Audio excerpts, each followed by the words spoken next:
Bang Suma, Apa? mumpung hari ini hari raya kurban, bagaimana kalau kita bicara milad Ibrahim? Boleh? Boleh. Boleh.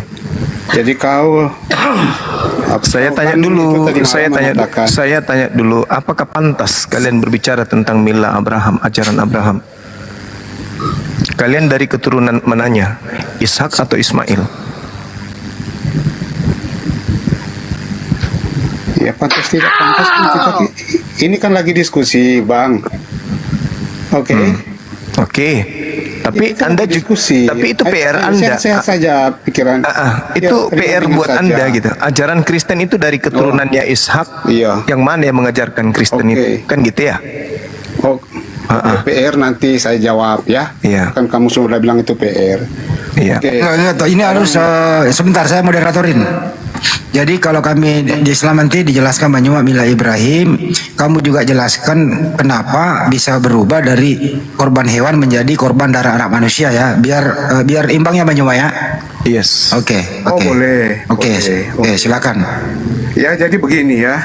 Anda kan tadi malam Anda katakan bahwa mila Ibrahim itu selain kurban juga ada sunat kan, dan juga ada apa ya? Tauhid kan. Oke, yang tadi malam kan kita sudah bicarakan tentang kurban. Nah, sekarang kita bicara tentang sunat.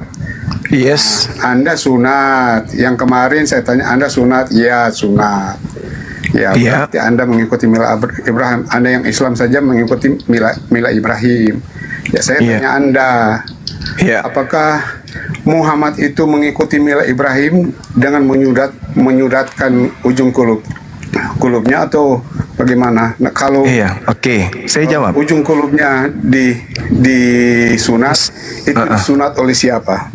Oke. Saya jawab. Oke, silakan. Seluruh keturunan Ismail itu bersunat dari kecil.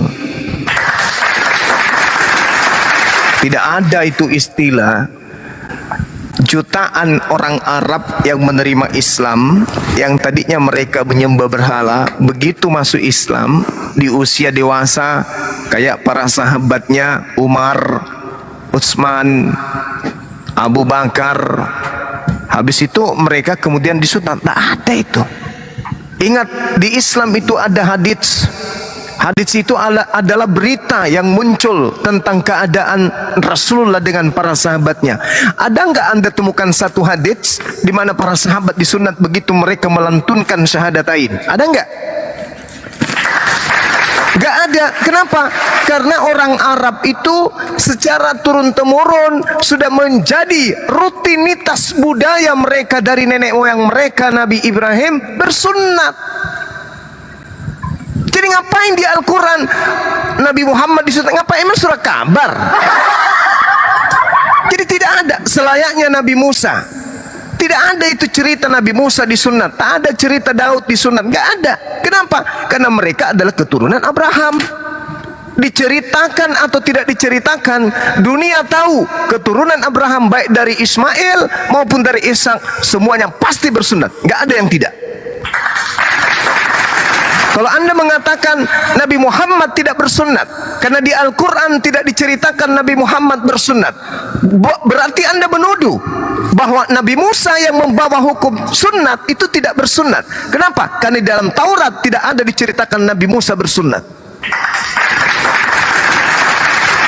Maka muncul pertanyaan, ketika kemudian Lukas menceritakan dalam Lukas 2 nomor 2122 bahwa Yesus disunat pada hari ke-8, saya bertanya, dari mana Lukas tahu?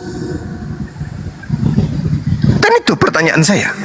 Karena tidak ada pengakuan Yesus disunat. Kalau pengakuan Nabi Muhammad disunat ada. Adalah salah satu kemuliaan yang Tuhan berikan kepadaku. Aku lahir dalam keadaan sunat. Nah, Yesus ada nggak pengakuannya dia sunat? Di mana itu dalilnya? Hadits mengatakan sangat jelas. Rasulullah Muhammad SAW di Bukhari ada, Sahih Muslim ada. Saya lupa nomornya. Ada nggak yang bisa menunjukkan pengakuan Rasulullah Muhammad SAW bahwa beliau itu disunat? Itu di Bukhari hadisnya nomor berapa ya?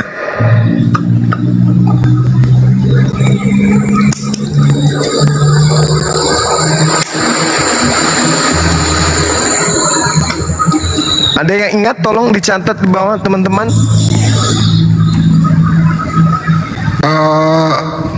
At-Tabrani ya Bang Juma. Iya betul. Termasuk bagian kemuliaan dari Allah yang dianggurkan kepada aku adalah aku Benar dilahirkan sekali. dalam keadaan telah hitam dan tidak seorang pun melihat auratku. Ayat At-Tabrani. Tuh jelas tuh.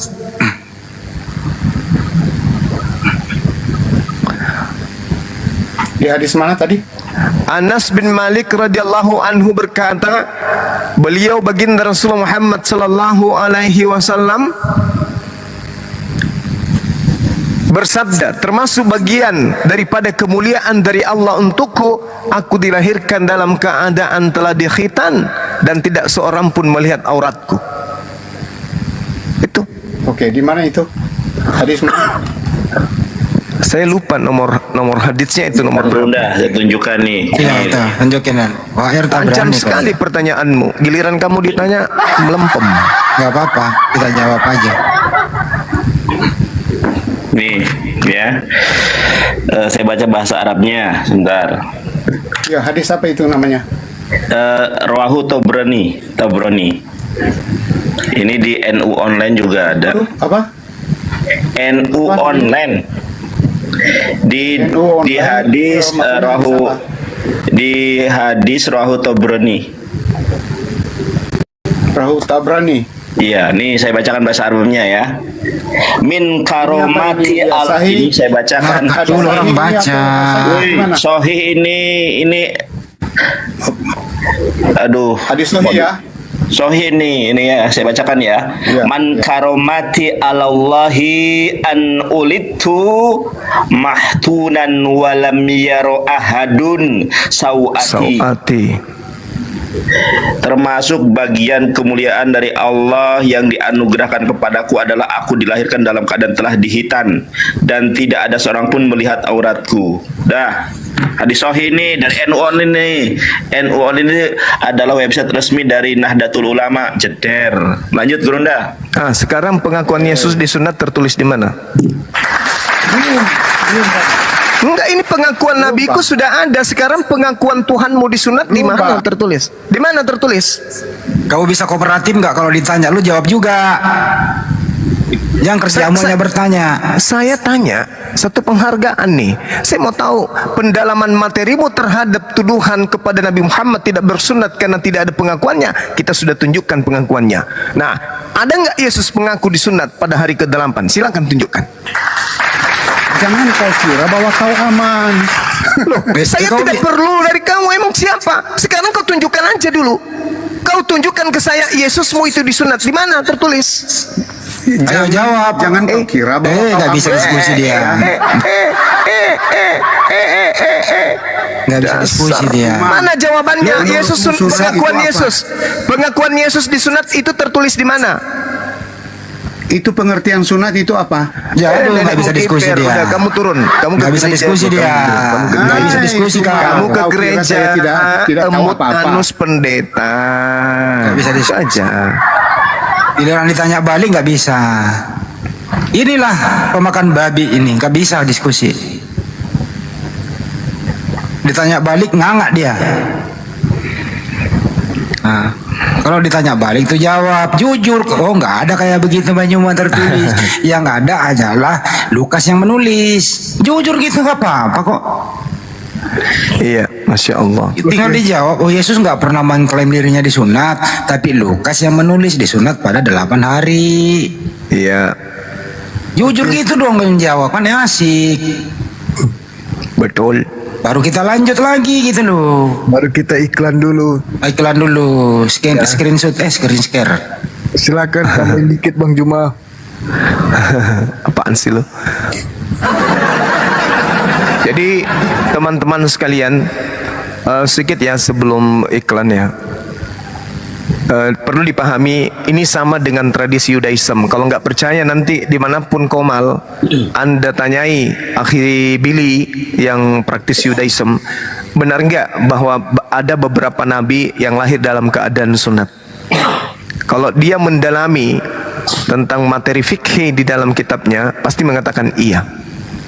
Jadi Rasulullah Muhammad sallallahu alaihi wasallam itu bukan satu-satunya nabi yang dilahirkan oleh Allah dalam keadaan sudah sunat. Menurut tradisi kita yang disebutkan oleh Syekh Sulaiman Al-Bujairami, itu dikatakan dalam kitabnya sendiri bahwasanya ada beberapa nabi yang lahir dalam keadaan sunat. Nabi Adam, siapa lagi? Nabi Nuh, Nabi Hud, Nabi Soleh, Nabi Lut, Nabi Shu'aib, kemudian Nabi Yusuf, kemudian Nabi Musa, lalu Nabi Sulaiman, Zakaria, Yahya, dan bahkan disebutkan di situ Nabi Isa. Nabi Isa disebutkan bahwa beliau sunat lahir dalam keadaan sunat. Makanya tak ada pengakuannya bahwa dia disunat pada hari ini, pada hari, nggak ada. Karena itu hanya karangan Lukas saja. Nah sekarang permasalahannya, Lukas menerima informasi itu dari mana? Tak ada informasi. Sanadnya di mana? Emang pada saat Yesus disunat Lukas ada di situ? Berarti Lukas sudah dewasa, Yesus masih bayi gitu. Dia nyari info banyak, Pak. Wartawan kan dia. Itu gepeng. Jadi orang-orang yang mengatakan bahwasanya Yesus itu sunat pada hari ke-8, tanyai di mana Yesus mengaku itu. Karena menurut tradisi Islam, ya, jelas sekali bahwasanya Nabi Isa alaihissalam itu lahir dalam keadaan sunat. Begitu juga Nabi Musa alaihissalam, begitu juga Nabi Salomo, begitu juga Nabi Zakaria, Nabi Yahya, dan seterusnya. Dan juga baginda Rasulullah Muhammad sallallahu alaihi wasallam. Apa sih? Saya pernah diskusi dengan mereka. Hahaha, mana mungkin ada orang lahir sudah sunat. Jadi saya jawab, percaya enggak kalau ada orang lahir dengan bibir pecah? Percaya enggak? Percaya. Percaya. Ketika saya ditanya kemudian, apa lu pikir di dalam rahim ibunya itu Nabi Muhammad ada gunting, kata dia gitu kan. Pertanyaan orang bahlul. Maka saya katakan, orang yang lahir dengan bibir pecah, apa lu pikir di dalam kandungan ibunya ada gunting juga? Bingung dia jawab. Hah? Ada orang yang lahir tanpa tangan, ada orang lahir tanpa kaki, ada orang lahir tanpa telinga. Apakah itu berarti di dalam rahim ibunya ada gunting, ada kapak untuk potong tangannya? Kalau Tuhanmu saja bisa lahir jadi manusia, apa susahnya bagi Tuhan melahirkan manusia tanpa kulub? Makanya otak itu dipakai. Mana ayatnya di dalam Al-Quran Nabi Muhammad bersunnat? Cak bom. Orang Arab itu dan orang Yahudi, begitu mereka lahir, mereka kemudian pada hari-hari tertentu disunat. Bahkan di hadits lain dikatakan bahwasanya kakeknya mengundang orang untuk syukuran atas kelahiran anak cucunya, dan kemudian sekaligus syukuran atas sunatnya cucunya. Meskipun kemudian Nabi Muhammad itu lahir dalam keadaan sunat, tetap saja kakeknya mengundang umat Islam kaumnya pada saat itu untuk kemudian menghadiri acara syukuran terhadap sunatnya anak cucunya. Ada enggak orang-orang oten penyembah biji zakar ini yang kemudian mampu menunjukkan kepada kita bahwa pengikut Nabi Rasulullah, Nabi Muhammad sallallahu alaihi wasallam ini, itu ketika kemudian masuk Islam mereka disunat? Selayaknya sekarang nih kita memualafkan orang Kristen yang sudah dewasa. Apa yang dihebohkan di komal-komal? Sudah sunat atau belum? Kita kumpul-kumpul duit untuk agar orang itu disunat. Kenapa? Karena mereka bukan orang Yahudi, mereka bukan orang Arab. Orang Arab, orang Yahudi, karena dua bangsa ini adalah keturunan Abraham, mereka lahir begitu beberapa hari kemudian mereka sunat. Begitu. cara belajarnya. Kalau di zaman dulu ada nggak sih itu ya? Kalau nggak pernah saya memperdengarkan atau orang berselisih di zaman dulu para nabi bahwa, bro, kamu udah disunat belum? Nggak ada loh yang kayak begitu. nggak ada. Kalau atau nabi di debat, ya nabi, kamu udah disunat belum? Nggak ada yang nanya-nanya kayak gitu di zaman sekarang aja nih. Kenapa mau nyari draw? Iblis ini mencari draw gitu loh. Betul. Gitu. Tujuannya menyesatkan. Iblis Ya. itu kan sudah otomatis ke neraka. Maka tugas iblis itu mencari pengikut. Nah, iblis menghadiahkan kemudian apa? Kurban penebus dosa. Nah, siapa yang menerima hadiah itu? Ya itulah dia. Tapi sebelum kita lanjut, ya kita biarkan dulu hostnya iklan Bang Handi. Demikian. Termasuk kurban Bang Handi kita infokan kepada teman-teman juga kurban perasaan dan kurban tedong sapi, tedong bonga. Silakan. Selamat malam teman-teman. Perkenalkan, saya admin. Saya Muslim dari lahir. Beuh. Jadi di sini saya mau menjual skincare. Ada skincare satu paketnya 95.000. Ada serum cumi-cumi, krim plete, terus ada facial wash. Tambahin dikit Bang Juma. Agak situ. Jadi untuk sementara pendistribusian itu sampai dulu.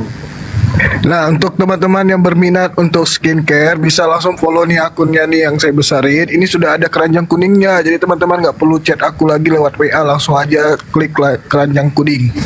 Di samping postingannya itu ada keranjang bentuk gambar keranjang. Klik aja itu, di situ sudah ada harga dan juga ongkirnya. Jadi teman-teman juga nggak perlu lagi tanya ongkirnya berapa. Nah, dalam satu paket itu udah ada facial wash, serum, krim dan juga toner. Gitu ya teman-teman, dan juga ada body care. Dilihat saja di sana untuk harganya berapa. Ada juga yang dapat promo. Sudah dapat promo dari Bang Zuma, dapat lagi promo dari TikTok. Jadi harganya ada yang dapat 70 ribuan. Nah, saat ini kita lagi promo harganya 95.000 untuk skincare, dan untuk body care harganya 85.000. Seperti itu ya teman-teman. Follow aja nih akunnya Sadli Store. Wih, mantap. Sudah punya keranjang kuning ya. Wah, Ya. ini kemajuan. Jadi nggak perlu lagi WA segala. Langsung di follow akunnya ini yang Sadli Store. Ya Sadli Store, di follow akunnya. Ya tinggal pesan langsung ke situ. Jadi nggak terlalu repot-repot lagi ya. Ya, Oke. Ya. Disegerakan lah. Ya nanti juga itu akan lebih mudah di sana karena lebih terkontrol dan lebih nyaman dan lebih aman, aman dan seterusnya begitu. Iya. Untuk kita skincare ya semoga teman-teman semua, kenapa sebagian keuntungan daripada bisnis ini itu masuk ke API untuk perjuangan kita semua. Kedua, karena waktunya sebentar lagi tanggal 17 insya Allah di sana hari raya Idul Kurban. Kita nanti tutup tanggal 15 untuk Idul Kurban di Masjid Nur Maulidah Makassar. Kami masih menunggu para kaum muslimin dan muslimat yang ingin berkurban. Kita semua fokuskan ke sapi supaya lebih baik, karena kalau kambing nanti susah untuk membagi-baginya kan begitu. Sekarang udah baru 4 ya, kita targetnya 5 untuk sapi di sana. Kira-kira gitu ya Bang Juma ya. Iya, betul. Dan Masya Allah. dan bisa seikhlasnya juga bisa. Nanti kita sweet-sweetkan, yang penting terkumpul bisa beli satu sapi lagi gitu ya. Nanti bisa salurkan ke rekening Yayasan Makassar Mall Up Center Indonesia Bank BTN di nomor rekeningnya 401 ditambah 3000 ditambah 171 tambah 73. Kira-kira begitu. Dan yang paling penting tadi adalah ini loh. Tadi siang alhamdulillah udah terpenuhi untuk pemanfaatan untuk supaya internet di kawasan Masjid Nur Maulidah. Insya Allah segera Dek Sali ya. Udah dipesan Dek Sali Starlink. OTW kan udah lagi dicari. Mantap. Di itu Tokopedia ada kok itu. Oh iya, siap. Oke. Disegerakan itu. Alhamdulillah tadi udah terpenuhi ya. Masya Allah cepat banget itu. Ya, supaya nanti internetnya di kawasan Masjid Nur Maulida itu nanti kalau Banjuma di sana itu nggak putus-putus lagi kayak kemarin. Udah asik gitu loh, putus lagi, turun lagi, putus lagi kan gitu. Insya Allah kalau sudah internet masuk ke masjid, alhamdulillah, jadi bisa dinikmati oleh orang-orang yang ada di sana. Kira-kira begitu. Ya, yang mau beli ini enggak ini ya, beli satu bukan gratis tiga, beli satu tetap bayar satu. Tambahin dikit Bang Juba. Ya baik, teman-teman sekalian.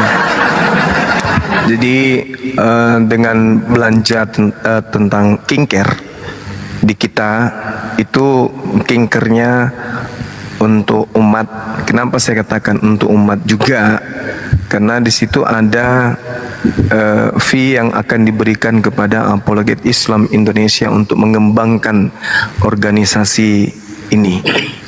Organisasi milik umat ini harus tampil elegan di tengah-tengah anak bangsa sebagai organisasi yang kemudian bisa menjadi payung terhadap umat Islam, baik yang punya masalah maupun yang tidak punya masalah. Kenapa saya katakan demikian? Karena bergeraknya sebuah organisasi itu tentu ditentukan juga oleh finansial yang ada. Sebuah organisasi tidak bisa kemudian bergerak jauh cakupannya dan ruang lingkupnya serta pengaruhnya kalau tidak didukung oleh finansial yang kuat. Untuk itulah daripada kami minta setiap hari, minta santunan, minta impas sedekah dari teman-teman, dan mungkin itu juga bisa mengganggu persahabatan kita. Cie. Ya, maka lebih baik kalau kemudian saya sebagai pembina mengambil inisiatif untuk mencari usaha, lalu usaha ini kemudian hasilnya sebagian saya berikan kepada organisasi yang kita cintai ini. Untuk itulah kita membentuk kerangka gerak. Untuk itulah kemudian kami membentuk sistem, di mana sistem ini menguntungkan pihak owner dan menguntungkan juga pihak konsumen dan menguntungkan pihak pemasaran, dan tentunya yang diuntungkan juga adalah API, dalam hal ini Apologet Islam Indonesia. Nah, nanti kita akan membicarakan ya, melibatkan beberapa unsur yang mungkin kita akan ajak duduk bersama, dan kalau perlu bareng juga, baring bersama juga kalau perlu ya, kalau udah santai-santai kita baring-baring bersama untuk kemudian membicarakan secara serius sistemnya seperti apa kemudian kerjasama ini antara owner dengan Apologet Indonesia di dalam menjual king-care yang kemudian bisa menghasilkan apa yang kita harapkan itu. Nah, saya ceritakan garis besarnya. API di awalnya itu kan punya niatan untuk membuka wilayah-wilayah daripada ruang lingkup kerja, baik jangka panjang maupun jangka pendek, khususnya di negara kita ini. Jadi di setiap provinsi ada, di setiap kabupaten ada, di setiap kecamatan dan desa itu ada. Artinya wilayah, kemudian cabang, kemudian unit, kemudian ranting. Nah, itu kena tuh provinsi, kabupaten, kecamatan, dan desa. Nah, sistem itu akan kita galakkan ke bawah. Nah, ini kita menguntungkan juga bagi umat. Jadi semuanya kena. Umat Islam bersatu padu di dalam satu yayasan yang konsentrasinya adalah membentengi akidah umat Islam dari ronrongan pemurtadan. Di sisi lain, organisasi atau yayasan ini juga dikuatkan dengan pola bisnis yang dianut tanpa melalui riba. Itu ya teman-teman, paham ya. Jadi sistemnya itu dari pabrik, kemudian diserahkan konsumen bisa pesan melalui ranting, unit, cabang, wilayah atau pusat. Jadi bisa langsung ke pusat, bisa melalui wilayah, bisa melalui cabang, bisa melalui rantingnya, bisa melalui unitnya dan seterusnya. Karena kenapa? Ternyata di Indonesia ini banyak orang yang pagi, siang, malam itu menu makanannya itu kinker. Mau ke pesta pakai kinker, mau tidur pakai kinker, sudah mandi pakai kinker, mau ketemu temannya pakai kinker, mau ke kantor pakai kinker. Ternyata kinker ini itu sudah menjadi kebutuhan pokok, kinker ini. Mending mereka banyak di kalangan kita yang nahan lapar daripada tidak pakai kinker mukanya. Nah, istimewanya kinker ini, ketika saya bertemu langsung dengan bagian Parbik, Parbik, Pakrip. Pakrip bang. Pakrip. Bagian Parbik, itu loh, yang di situ loh, yang ada labnya, ada ininya semuanya. Oh itu pabrik. Pabrik. Kamu ini orang sudah salah dibikin salah. Ketemu saya ketemu, saya katakan ya, tolong kita ini mau membuat usaha yang begini, jangan sampai ada efek sampingnya. Saya nggak mau kalau ada efek samping, ada nanti mukanya melepuh atau ada yang keloncotan bibirnya. Pakai alat kita, pakai alat bahan kita punya, tidak disentuh bibir tapi bibirnya yang jatuh, itu kami nggak mau. Atau ada pembengkakan dipasang di muka, urat asam yang muncul di kaki, itu kami nggak mau. Kami mau benar-benar steril, ya, tidak kemudian membahayakan sama sekali. Oh ya Pak, ini kan sudah DPO atau apa itu ya? Itu tidak mungkin. DPO itu tidak mungkin Pak. Kalau sudah keluar DPO-nya maka aman, berarti di situ sudah ada legalitasnya untuk dipasarkan karena sudah melalui DPO, aman gitu loh. BP Om, bukan DPO bang. Apa Bapak Om? BP Om. Oh BP Om, sorry. Maklumi aja lah, kalian aja lah yang ngatur kupingnya. Jadi kayak begitu. Nah, sistemnya itu menguntungkan ownernya, menguntungkan juga pihak parbiknya, kemudian teman-teman API juga, dan saudara-saudara yang menikmati kemudian diskusi kita ini bisa sambil nyimak, menggosok-gosok giginya dengan roda ini, aman gitu loh, aman. Nah, dengan begitu teman-teman meninggalkan tempat pemesanan kinker selama ini menuju kepada kinker yang dipasarkan oleh teman-teman API, berarti itu sama halnya Anda menginginkan dari hasil itu Bang Suma keliling Indonesia. Kan gitu. API wilayah Medan, wilayah Aceh, wilayah Sumatera, wilayah Kalimantan, wilayah Papua sudah punya kas besar. Bang Suma diundang keliling, kan gitu. Pas Bang Suma datang ke Aceh, Bang Suma datang ke Medan, bukan kalian lagi yang traktir Bang Suma yang minta ditraktir sama kalian, kan gitu. Enak kan? Jadi Anda tidak dirugikan. Begitu teman-teman. Sampai sini ngerti nggak? Iya bang. Jadi begitu teman-teman ya. Jadi kalau kayak kemarin-kemarin kan sebelum ada usaha ini saya ke Jakarta misalnya, pingin sekali saya itu mentraktir teman-teman yang datang jauh-jauh dari Singapura. Sekali dong Bang Suma yang traktir. Tapi ya karena begitulah ya kan. Sampai di Jakarta ke Pasar Senen Bang Suma yang ditraktir.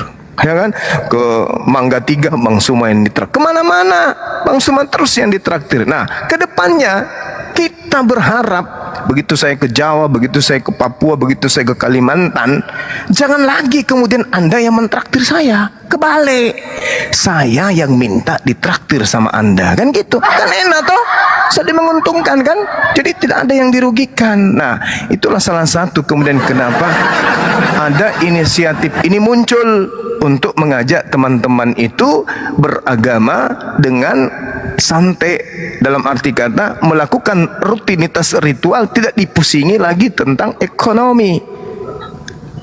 Jadi teman-teman itu kemudian bisa berdialog, bisa berdebat, menampilkan data, diskusi di mana-mana dengan santai. Kenapa? Ya itu dia, karena sudah punya penghasilan dari usaha yang kita bangun bersama, yaitu usaha King Care ini. Gitu teman-teman. Jadi silakan tinggalkan tempat langganan kalian yang dulu-dulu, kan mungkin harga kita masih murah, lebih murah ya. Nah ini promonya sampai habis Lebaran. Begitu 3 hari setelah Lebaran, saya berencana untuk menaikkan satu paketnya itu 750.000 per paket. Begitu teman-teman. Jadi pesan memang sekarang gitu ya. Jadi kalau yang sudah pesan dan produknya belum ada, karena saya dengar-dengar itu ini bahan bakunya seperti batu tawas, kemudian apalagi kemarin itu dibilang sisa-sisa pembuangan aspal kering, terus pembakaran batu bara dan sisa-sisa rel kereta api yang dihaluskan, itu habis stoknya. Jadi tidak apa-apa, pesan aja dulu, nanti ngantri, daripada begitu ada baru mau pesan udah habis duluan ya teman-teman. Jadi harus berlomba untuk memesan. Silakan seperti metode yang disampaikan tadi oleh host kita, bahwa kalau ada yang mau pesan King Care, silakan nulis surat melalui pos. Nanti lewat pos itu kasih materai untuk wesel pos. Nah nanti dari Bang Sadli ke kantor pos untuk menjemput surat-surat kalian. Ya, dalam pemesanan ditandatangani itu dulu Bang, ditandatangani. ya, nyampe ke rumah itu ya sekitar 3 bulan lah gitu ya. Ya betul. Nyampe, oke. Nah supaya lama, supaya tidak terlalu ribet pemesanan, ya pesan memang macam 3, 4, 5 gitu, supaya nggak habis pesan lagi, kan ribet. Harus bersurat lah, lapor ke Pak RT lah, sampai di Makassar harus ke kantor pos lagi, sebut lagi di sana nomor weselnya, dan ribet. Mending sekali pesan minimal 3 gitu loh. Ya. Paham ya? Terima kasih. Silakan dilanjutkan. Oke, makasih Bang Juma. Kita lanjut diskusi dulu. Ada Ucok Batak atau Bang Dirman. Selamat malam, Iya, Assalamualaikum. silakan Bang Handi. Ada Dinda Yonatan dari tadi. Masih monitor kah? Masih Gurunda, saya Alhamdulillah. mau menyampaikan yang ini aja, bahwa di Yahudi sendiri meyakini bahwa ada beberapa nabi yang sudah Bang Suma dilawan. Semoga Benar, datang Gurunda. besok. Nih, Ada kan? Gurunda. Ada. Dikecilin. Ya bagus. Ini website resmi orang Yahudi ya teman-teman ya. Ini resmi orang mantap. Yahudi. Namanya habat.org. ORG nih. Ini bukan .com, bukan ya. Ini aslinya bahasa Inggris. Ini nggak tahu, saya pakai Google kok tiba-tiba menerjemahkan sendiri ya. Ini aslinya bahasa Inggris Gurunda ya. Iya. Ini di dalam Midras, bisa dicek juga di dalam Sefaria. Ntar saya bol dulu.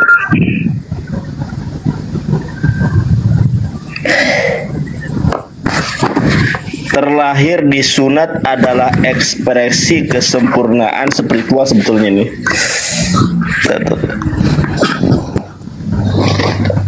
Yang menjadi ini, terlahir di sunat adalah ekspresi kesempurnaan dunia lain. Ini terjemahannya ya. Mungkin kalau dilihat ini akhirat lah.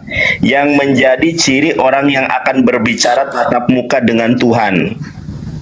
Nih, sekali lagi, terlahir di sunat adalah ekspresi kesempurnaan spiritual yang menjadi ciri orang yang akan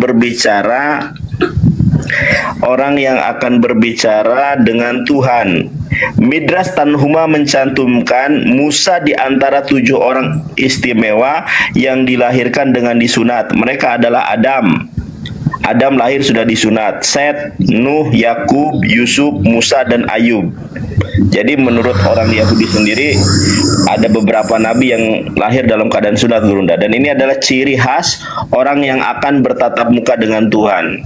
Terima kasih. Ini data dari keren. Masya Allah. Namanya Habat Gurunda. Iya, Masya Allah. Namanya Habat, ini website resmi orang Yahudi seperti halnya Sefaria. Terima kasih. Luar biasa ini. Ya, silakan disapa teman, kalau ada yang oten dilayani dulu deh. Saya masak air panas dulu seperti biasa. Silakan. Ya makanya di zaman dulu itu hanya orang tulul.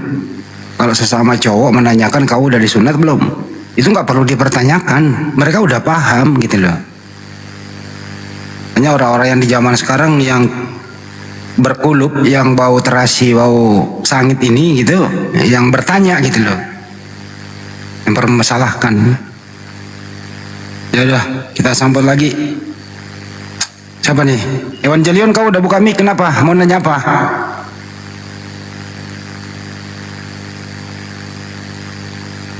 Diman, Ucok. Assalamualaikum warahmatullahi wabarakatuh, Bang Juma, Nandi. Assalamualaikum warahmatullahi wabarakatuh. Terima kasih udah nilai ini, Bang, apa hostnya gitu.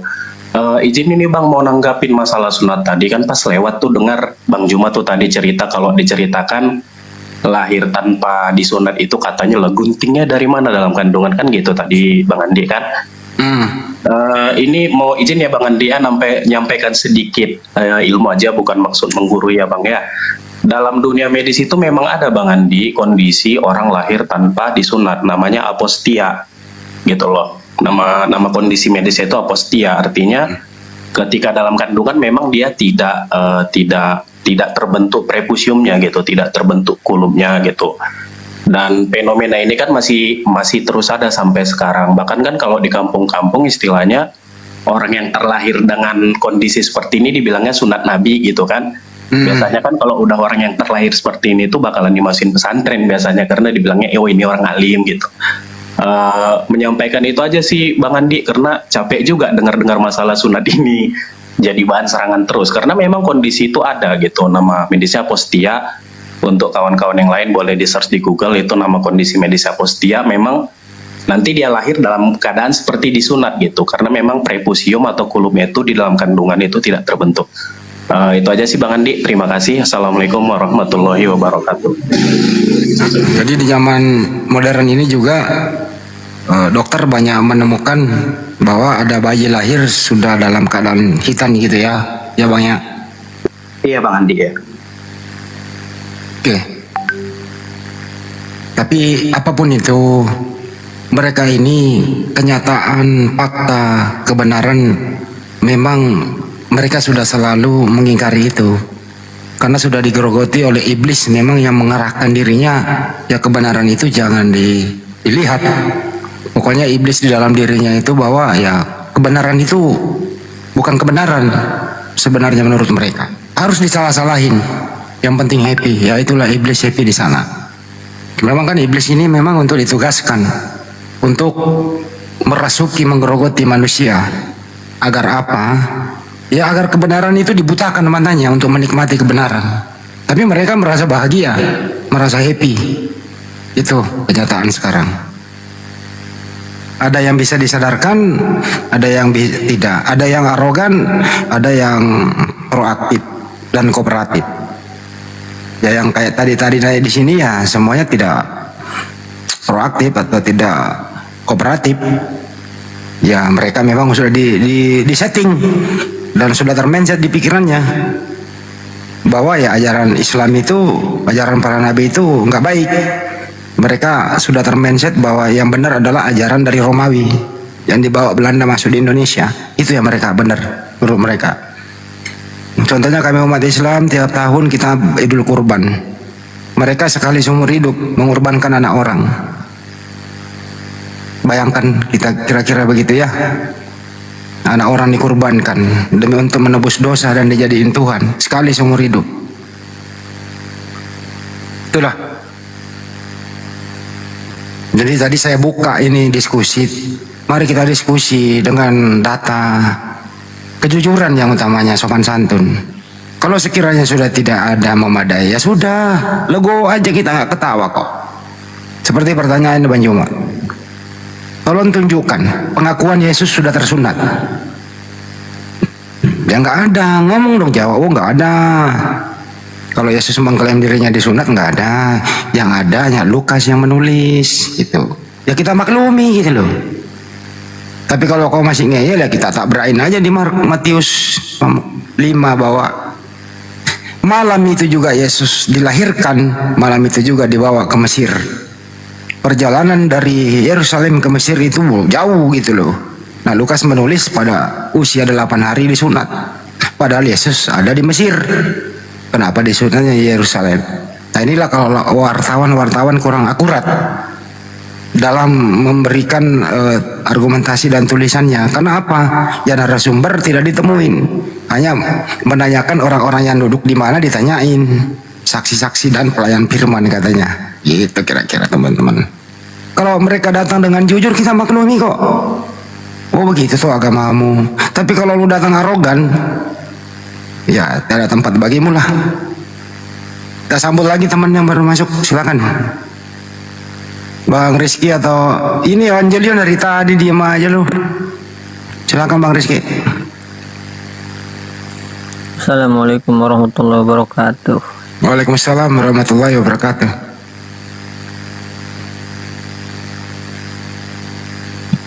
Ada yang disampaikan Bang? Iya, Pak Diman ini kalau nggak bohong saya turunin ya. itu kenapa tuh di Hezkiel 4:12 tuh? Bisa jelasin nggak itu? Oten tuh. Nggak ada oten, banyak nanya gitulah kalau nggak ada oten. Iya. Makanlah roti itu seperti roti jelai yang bundar, dan engkau harus membakarnya di atas kotoran manusia yang sudah kering di hadapan mereka.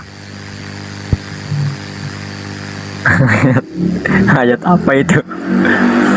Maksudnya ayat apaan ini? Katanya suruh makan roti tapi dibakar dengan kotoran orang. Kalau itu no komentar saya Bang. Nanti kalau ada otennya ditanyain ya Bang ya. Iya. Karena mau dibilang hadis nggak bersanad, mau dibilang firman Tuhan ya nggak mungkin gitu kan. Iya. Itu juga tuh ayat-ayat yang dibawa Apa Bang? Bang Andi itu ya tuh nggak masuk akal itu. Itu ayat-ayat tentang Yesus dibawa setan itu, dibawa iblis. Oh Dan mati iblis sempat. membawanya di atas gunung. Iya, lalu saya tunjukkan kekuasaan saya, kata iblis. Kalau mau kamu menyembah saya, maka akan saya beri kekuasaan itu. Berarti kan sebelumnya ini Yesus pernah disentuh ini sama iblis kan. Sebenarnya itu Dari kalau iblis menurut aja nih udah sebenarnya udah kalau janggal. mau gini loh Bang, sebenarnya kalau mau berakal sehat, ya kalau memang mau kooperatif, kalau mau mendengarkan kita, bahwa semua para nabi itu ujiannya memang besar. Semakin tinggi iman seseorang itu semakin tinggi ujiannya. Ya termasuk Yesua Masya diuji di situ. Bukan sebenarnya dibawa, diuji gitu loh. Iya. Bener nggak sih ini patuh dan taat kepada perintah Tuhan kan gitu. Iya. Intinya kan ya semua nabi itu nggak mungkin dong bisa terperdaya oleh iblis karena mereka ini Nggak maksum bisa. semua. Dalam umat Islam itu nabi itu maksum, terlepas Maksum. dari dosa. Nabi Muhammad. Nah, ini di ayat Matius 4 ayat 8 aja udah jelas banget itu kata-katanya. Dan iblis membawanya pula ke atas gunung yang sangat tinggi. Membawanya loh. Membawanya. Gimana itu kata membawa itu? Dengan cara apa itu? Dijingjing Yesusnya? Atau dimasukin ke apa? Membawa ini. Apa nggak ngeri itu?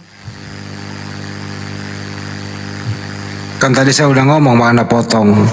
Kalau pakai akal sehat, sepertinya bukan kita artikan kata per kata. Tapi kalau mereka ngeyel, ya biarlah dia yang kerja ekstra. Kan udah dijelaskan tadi. Itu ujian para nabi, itu digoda memang itu. Alhamdulillah kan semua para nabi nggak ada yang tergoda sama iblis. Masya Allah, ya enggak? Kan gitu, karena maksum semua para nabi dan rasul itu kan. Maksum. Nah kalau kita sih ingin dia cerdas gitu loh. Dikit aja. Gitu loh. Kita ini ingin mencerdaskan mereka. Tugas kita itu kok. Diterima ya syukur, enggak ya nggak ada masalah. Tapi jangan ngeyel dong kalau diberitahu. Itu Dan juga ini ada di Wahyu. Udah kita itu aja bongkar kitab-kitabnya. Wahyu 16:15. Lihatlah aku datang seperti Coba disambut dulu Evangelion itu. Evangelion ngomong dong. Kalau nggak turunlah. Dari tadi ini bisa melapor-lapor doang dia nih. Di atas tidur ya, turunin aja. Report-report doang kalau di atas. Wahyu 16:15. Lihatlah, aku datang seperti pencuri. Berbahagialah dia yang berjaga-jaga dan yang memperhatikan pakaiannya, supaya ia jangan berjalan dengan telanjang dan jangan kelihatan kemaluannya. 2 tuh. Yesus diumpamakan seperti pencuri. 1, di bawah setan. 2, seperti pencuri. Ini kurang masuk akal apa lagi? Ya berbeda dengan Nabi Isa alaihissalam datang kedua kali kan tanda-tandanya ada kiamat. Ya mungkin maksudnya begitu, datang tanpa diperkirakan. Nah, cuman bahasanya itu kayak bahasa manusia. Ya kita sih ini tugas kita edukasi mereka gitu loh. Supaya itu bahwa kembalilah ke Islam. Al-Quran itu bahasanya sastra Arab yang paling tinggi gitu loh. Benar. Nah kembalilah ke Islam, hindarilah kata-kata yang membuat kamu bingung sendiri gitu loh. Alhamdulillah kan ya, alhamdulillah mualaf kan selalu sering berdatangan diedukasi gitu loh. Sepanjang dia mau kooperatif. Di Banyumas kan lo tahu sendiri, dengerin dulu bang. Banyumas lo tahu sendiri, istirahat sebentar, kadang pagi, siang, sore, malam gitu. Tujuannya apa? Ya tujuannya supaya mereka ini kembali ke jalan yang benar. Nggak ada yang lain kok. Nggak ada yang lain. Memang kita kan ditugaskan gitu. Kenapa kita ditugaskan amar ma'ruf nahi mungkar? Ya perintah begitu. Kalau kau sanggup dengan kekuasaanmu ya pakai kekuasaanmu. Kalau kau jadi presiden ya buatlah diskresi, buat kepres. Supaya apa ya? Supaya benar-benar apa undang-undang yang kau buat itu adalah kemaslahatan umat. Untuk mencegah kemungkaran kan gitu. Ya kalau nggak sanggup di sana ya cukup dengan lisanmu tapi berilmu. Jangan sampai salah info. Ya kalau nggak bisa lagi itu ya berjamaah saja, hindari, cukup dengan hatimu kan gitu. Itu tugas kita loh itu tiap hari. Kalau ada orang berilmu diem aja ya dimintain nanti pertanggungjawab, ditanya, "Oi, kau punya ilmu kok diam aja?" Saudara-saudaramu di kampung-kampung itu loh, nggak tersentuh dakwah secara menyeluruh. Kamu kok cuma pilih kota aja gitu loh, yang amplopnya gede-gede. Kenapa nggak mau turun ke lapangan? Nah inilah adanya Apologet Islam Indonesia. Karena seluruh Nusantara ini alhamdulillah sudah tersentuh sinyal dan ada HP. Ya bisa mereka mendengarkan kita, diskusi kita dan seterusnya. Hindarilah pegang HP, nongkrong di mana, di isinya main game, main slot. Padahal di ceramah-ceramah di dalam juga ada. Dimintai juga pertanggungjawaban itu. Kira-kira gitu Bro Rizky ya. Oke. Ada tamu semesta alam. Wih, tamu semesta nih. Iya, assalamualaikum warahmatullahi wabarakatuh buat semuanya nih, buat Gurunda Zuma juga nih. Waalaikumsalam warahmatullahi wabarakatuh. Iya semuanya nih. Ada lagi nih Bang Andi ini. Kejadian 2 ayat 2 dan 3. Di situ menjelaskan loh bagaimana Allah di Alkitab itu menjelaskan dia tuh capek istirahat. Ketika Allah pada hari ke-7 telah menyelesaikan pekerjaan yang dibuatnya itu, berhentilah ia pada hari ke-7 dari segala pekerjaan yang telah dibuatnya itu. Ini bahasa apa lagi nih, saya nggak ngerti nih. Masa capek kan? Kalau kita tinjau dari segi Islam itu artinya itu sempurnalah seluruh penciptaan. Gitu loh ya. Semuanya alam semesta sudah ada, berikut semua cakrawala apa semua sudah ada. Berikut juga isinya sudah ada. Tinggal Adam diturunkan ke bumi untuk beranak cucu. Artinya itu sempurnalah seluruh penciptaan. Ya di sana mungkin berhentilah, kita edukasi lah dia. Kan gitu. Nanti kalau udah berhenti berarti capek istirahat, kan banyak pertanyaan. Tugas kita lah edukasi dia bro. Tapi kalau kita edukasi dia ngotot, Ya tugas kita udah selesai, kita nggak ditanya lagi nanti. Itu loh Rizky. Jangan dihakimi dulu, edukasi dulu Saya gitu. Tanya kok. Artinya kontradiksi banget gitu sama pemikiran akal sehat kita. Makanya itulah yang dimaksud Al-Quran itu penyempurna. Oh. Kan gitu ya bro ya. Oke. Iya, Waduh. Bang Andi. Al-Quran itu membuat akal sehat, logis begitu. Bukan mematikan akal. Kalau ada kitab suci mematikan akal, kalau ada kitab nih mematikan akal yang dipertanyakan, ini dari mana sumbernya kan gitu. Oke bro. Oke, cukup Rizky. Cukup apanya ini? Sekarang ada teman Kristen mau nanya, silakan.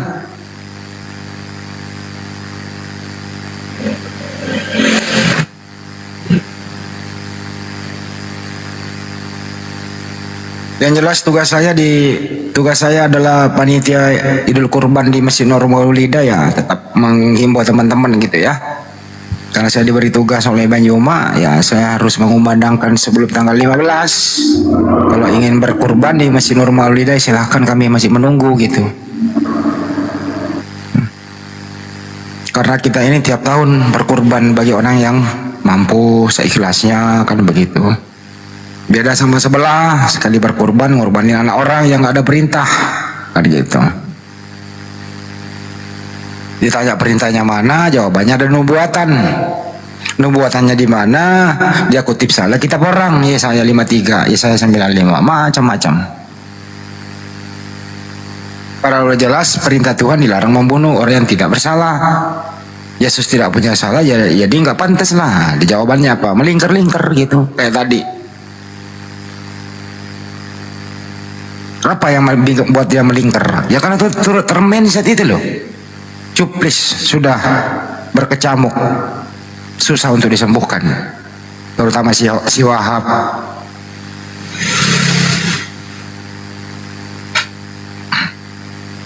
Itu loh. Silakan bang yang mau bicara bang.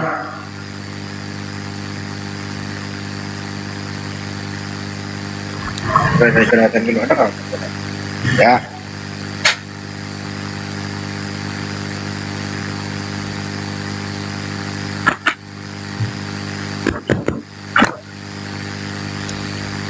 Tapi kenapa ya di kitab perjanjian lamanya itu roh, katanya roh ya? Nggak ada perjanjian lama bang, nggak ada. Itu perjanjian baru. Enggak, iya. Untuk Bani Yakob. Kenapa di Wahyu ya? Wahyu. Saya nggak pernah, saya jarang loh menyebut perjanjian lama, perjanjian baru kok itu. Jadi baru. Ayat Wahyu 56 situ katanya jelaskan loh. Wahyu itu mimpi Yohanes kok dibahas bang. Iya, Janganlah. maksudnya Alkitab dia termasuk. Assalamualaikum Bang Zuma, Bang Handi. Waalaikumsalam warahmatullahi wabarakatuh. Assalamualaikum sahabat-sahabat rekan Islam. Waalaikumsalam warahmatullahi wabarakatuh. Ini Bang, ini terserah siapa yang mau jawab pertanyaan aku. Mudah-mudahan ada yang ngerti dengan pertanyaan aku ini Bang. Oke. Tolong jelasin Bang, beribadah tanpa ada perintah dari Tuhan itu gimana Bang itu Bang? Contohnya gini, dia di dalam kekristenan itu Nabi Isa alaihissalam atau Yesus itu mengkuduskan hari Sabtu, terus diubah hari Minggu. Jadi kalau beribadah tidak sesuai dengan perintah Tuhan itu gimana itu Bang? Tolong dijelaskan Bang.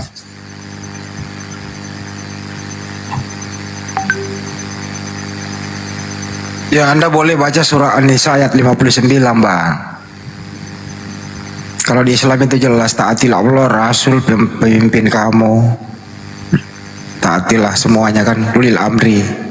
Jadi kalau nggak ada kita taat sebagaimana dicontohkan oleh Nabi Muhammad SAW, ya kalau umat Islam misalnya beribadah nih tanpa ada contoh dari Nabi, nggak ada perintahnya, nggak ada dalilnya, ya tahu aja sendiri seperti apa.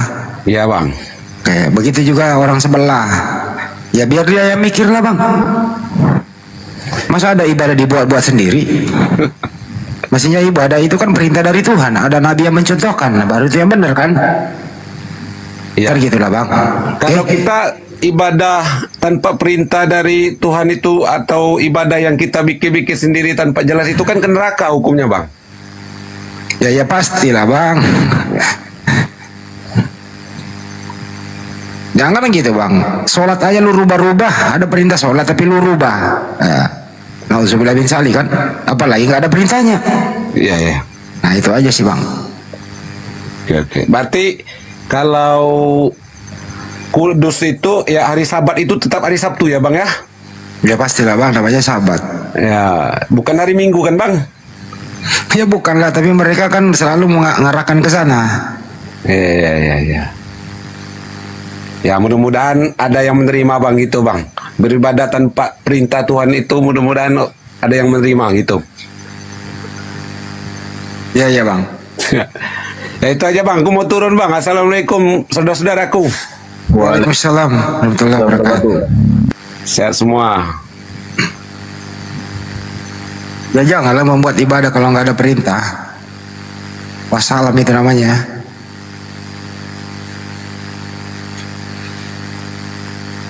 Sahabat untuk Yahudi.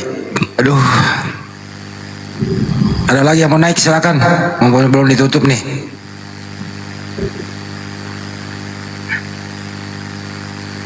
Naikin dulu lah. Nggak mau bicara.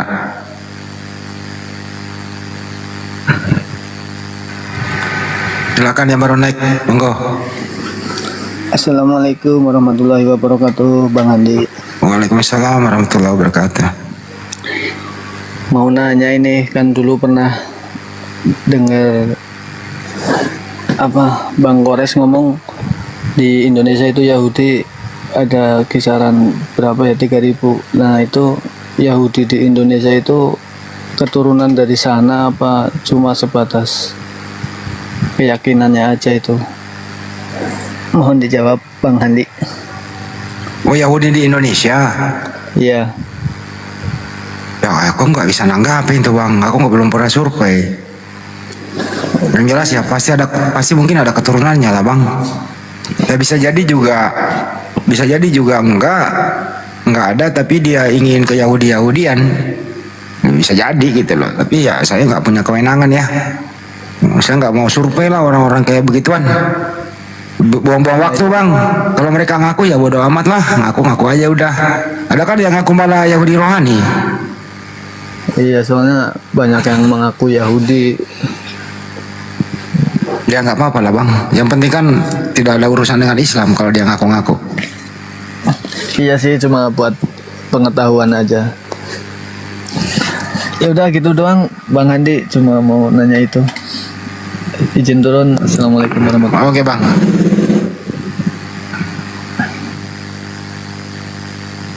Ya udah kalau nggak ada hotel lagi kita tutup biar Bang Nyawa bisa istirahat ya. Kita ketemu lagi insya Allah besok pagi. Kalau masih ada yang mau naik nih, kesempatan biar naik dulu aja.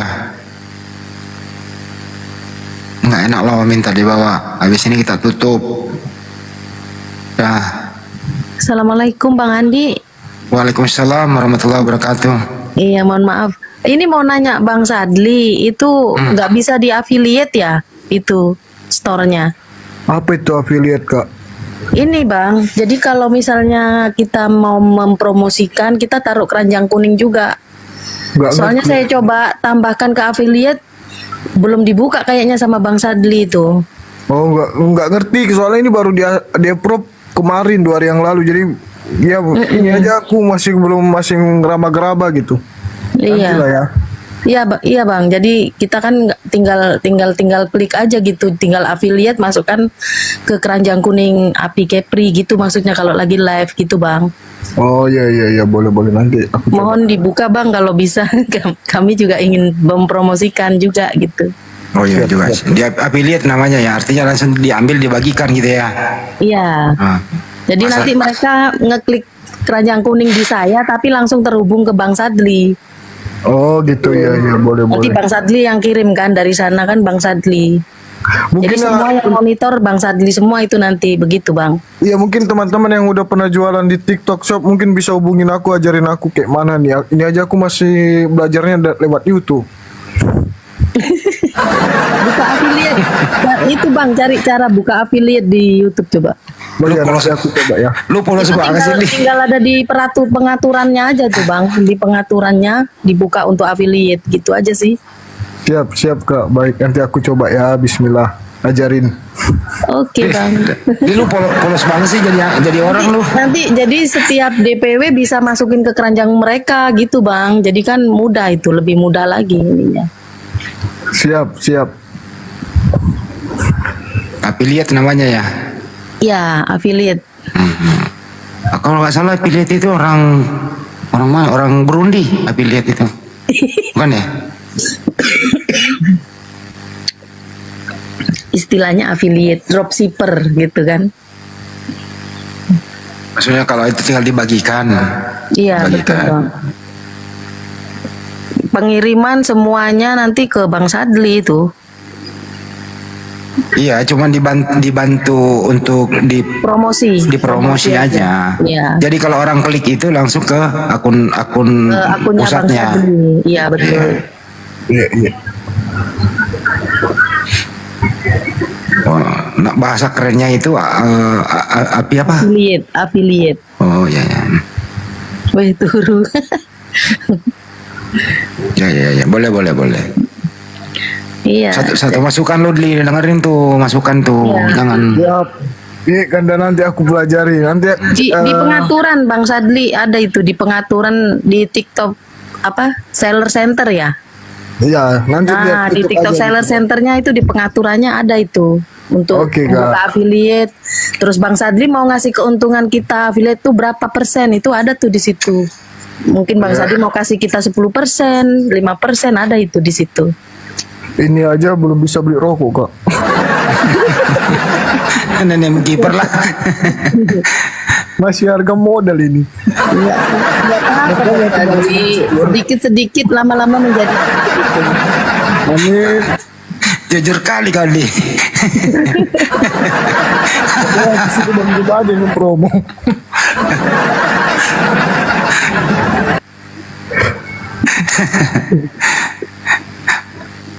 Bang Rizky mungkin ya, atau Bang Adi Pajar mungkin ada masukan atau masukin.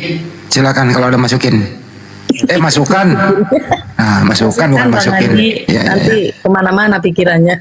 Ya, silakan dimasukin Bang Adi. Masukan. Iya, sekian. Ya, Assalamualaikum monggo. Bang. Waalaikumsalam. Salam. Waalaikumsalam. Saya ini kan mualaf Bang ya. Oh, Suaranya kecil kali. Kecilin dikit Bang, kecilin dikit. Oh iya. Saya nih udah gede gak? Ya, Ya, saya ini kan mualaf. Masya Allah. Orang tua saya ini kan udah meninggal, yang perempuan kan. Mama udah meninggal sejak umur 12 tahun lah. Ya kan? Meninggal dalam keadaan apa? Dengan keadaan Kristen. Nah, terus? Jadi saya masih bingung kan, namanya masih orang awam kan, belum bisa tahu ilmu apa gitulah. Jadi mau tanya sama abang. Jadi misalkan saya mau apa namanya itu ya, mau ke kubur mama gitu kan, kubur mama, kita doa itu dengan cara Kristen kah atau Islam kah? Kan saya sudah mualaf Bang. Waduh, ini harus dijawab tuntas ini kalau begini nih. Silakan deh Sardi dijawab. Mohon jawabannya Bang ya. Soalnya masih ragu. Jadi gini loh ya Bang ya. Orang yang meninggal dalam keadaan kafir, gimana ya cara menjawabnya? Takut ada tersinggung nih, tapi harus enggak, ini harus black or white nih. Enggak apa-apa. Gimana tamu semesta Anda yang ngomongin deh, aku nggak tega lo ngomongnya. Waduh, gimana gini sih maksudnya. Iya. Ya, mohon maaf nih Bang ya kalau ada salah kata ya. Ya sebenarnya gini Bang, karena dari sudut pandang abang sendiri itu kan karena udah mualaf ya, udah keluar dari agama sebelumnya gitu. Jadi abang itu harus gimana ya, mendoakan ibunya itu seperti abang itu udah yang mualaf gitu, yang udah sekarang masuk Islam. Jadi doainnya tuh di Islam, ibunya itu udah gimana ya, kan maksudnya meninggalkan dalam keadaan seperti itu. Jadi abang sebagai seorang anak itu mendoakannya kan secara muslim, karena abang tuh udah mualaf gitu. Gimana bang? Oh iya, itu kira-kira sampai nggak ya doa kita? Kan kita bacanya bacaan Arab Ini gitu kan? fikih sih ini ya ranahnya. Iya, masuknya ke ini. Iya, Pak. Iya, bacaan Arab yang kayak Yasin kan kita baca setiap kali ke kubur, ya kan? Iya, Bang. Nyampe nggak ke akhirat gitu kan? Nyampe, Bang, Nyampe nyampe. ke doanya terus sampai ke mama gitu. Nyampe, Bang. Insya Allah ya. Insya Allah, Bang. Nyampe, Bang. Kalau abang dengan keikhlasan hati, dengan kerendahan hati itu pasti bisa tembus, Bang. Kalau masih buat terbaik. Ya tapi ada juga yang bilang nggak bakal nyampe katanya gitu kan? Aku bingung. Siapa Bang. yang bilang? Ada teman Islam dari lahir nih. Ada gitu. Saya nanya juga. Ini bang ya, jangan gini ya. Saya pernah membaca nih. Ustadz Abdul Somad itu pernah berkata begini, begitu ya. Langsung saja dia memakai surah At-Taubah 114. 114. Ya, dan permintaan ampun dari Ibrahim kepada Allah untuk bapaknya tidak lain hanyalah karena suatu janji yang telah diikrarkannya kepada bapaknya, maka tatkala jelas bagi Ibrahim bahwa bapaknya itu adalah musuh Allah, maka Ibrahim berlepas daripadanya. Sesungguhnya Ibrahim adalah orang yang sangat lembut hatinya, lagi penyantun. Surat Taubah 114. Ustaz Abdul Somad mengartikan begini, artinya tidak boleh mendoakan orang tua non muslim yang sudah meninggal dunia. Doa minta ampunkan dosanya karena dia tidak Islam. Cukup membaca doanya, ya Allah, ini hambamu, kuserahkan dia kepadamu, itu saja. Ini saya kutip dari Ustaz Abdul Somad. Kira-kira begitu bang. Berarti kita yakinkan hati aja ya bang ya, bahwa doa kita gitu sampai ke mama gitu ya kan? Yakin. Doanya begini, ya Allah, ini hambamu, kuserahkan dia kepadamu, itu saja. Iya. Berarti nggak ada doa-doa. Itu yang pernah saya dengar ceramah beliau ya, mengutip surat At-Taubah 114, kisah Nabi Ibrahim. Iya. Nabi Ibrahim. Saya juga nggak tega loh kalau ada mualaf bertanya begitu ya. Tapi saya harus menjawabnya juga gitu loh. Karena itu Islam itu nggak boleh harus black or white, putih ya putih, hitam ya hitam, nggak boleh abu-abu bang. Bener bang. Nggak apa-apa bang. Yang penting kan aku tahu gitu kan. Asal tahu aja gitu. Kalau masalah yang lain sih nggak apa-apa. Iya sih, nggak apa-apa juga sih bang. Karena tapi ada juga yang bilang tuh komen di itu. Nggak usah lah, aja bilang nggak usah lah. Allah alam bisa apa aja. Intinya adalah gini loh, Anda kan seorang mualaf nih. Anda bersyukurlah diberi hidayah kepada Allah Subhanahu Wa Taala, tidak meninggal dalam keadaan kafir. Itu yang Anda syukuri begitu loh. Anda dipilih gitu loh, kembali ke Islam. Itu yang lo harus syukuri gitu loh. Jadi dalam hal ini gitu, Anda mensyukuri dulu nikmat Tuhan, nikmat Allah yang diberikan kepada antum. Nggak usah terlalu berpikir jauh, ya kembali ke Al-Quran saja. Bagaimana paman Nabi, bagaimana orang tua para Nabi, kan begitu. Ada Al-Quran jelas di sana. Jelas Al-Quran, kembali ke Al-Quran aja gitu.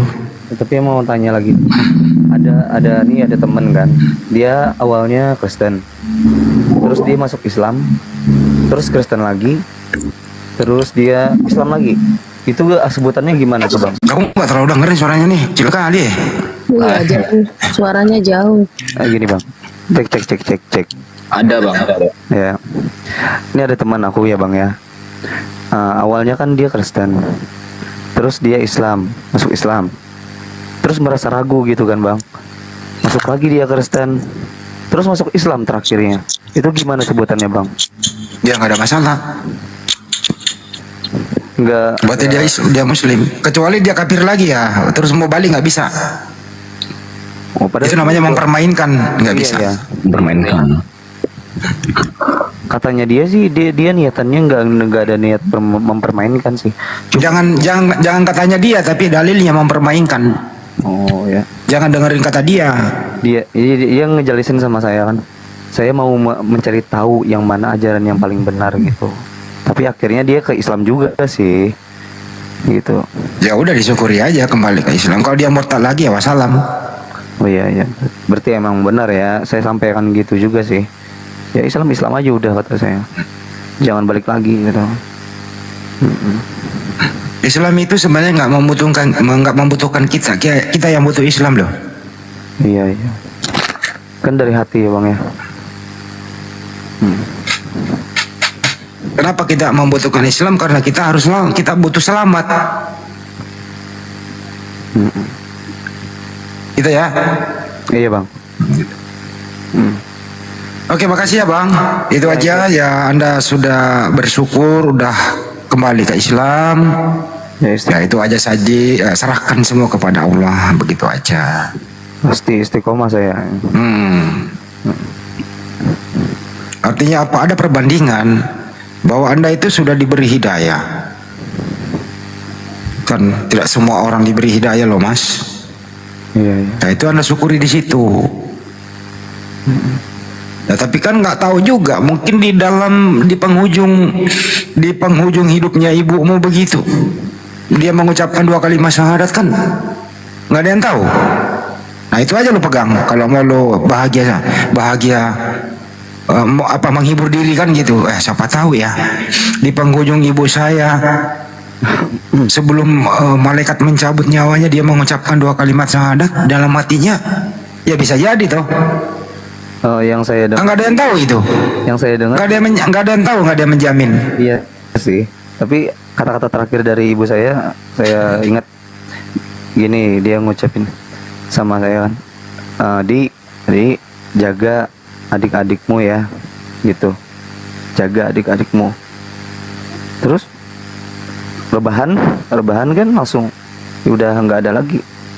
Sudah perjemaah apa nggak ada sakaratul maut tuh, nggak ada kejang-kejang atau nggak ada, kayak orang tidur aja. Ya itu tadi saya bilang, siapa tahu di ujung hidupnya di akhir-akhir sebelum dicabut nyawanya, lepas dari tenggorokan kan gitu ya. Dia meninggal. Nggak tahu kalau dia, siapa tahu dia mengucapkan 2 kalimat syahadat. Kan gitu, siapa tahu gitu loh. Ya makanya di tadi surat Taubah itu ya serahkan aja sama Allah. Allah Maha tahu kan segalanya kan gitu. Oke. Ini penyemangat buat para mualaf nih yang orang tuanya meninggal dalam keadaan seperti itu. Iya. Jangan putus asa. Andalah sebagai generasi berikutnya, tegakkan Islam, ajari adik-adikmu semangat gitu loh. Jangan lalai dalam sholatmu, itu aja. Iya. Oke. Oke bang. Oke, thank you. Oke, terima kasih bang. Kembali bang. Semuanya. Sehat-sehat ya bang ya. Oke bang.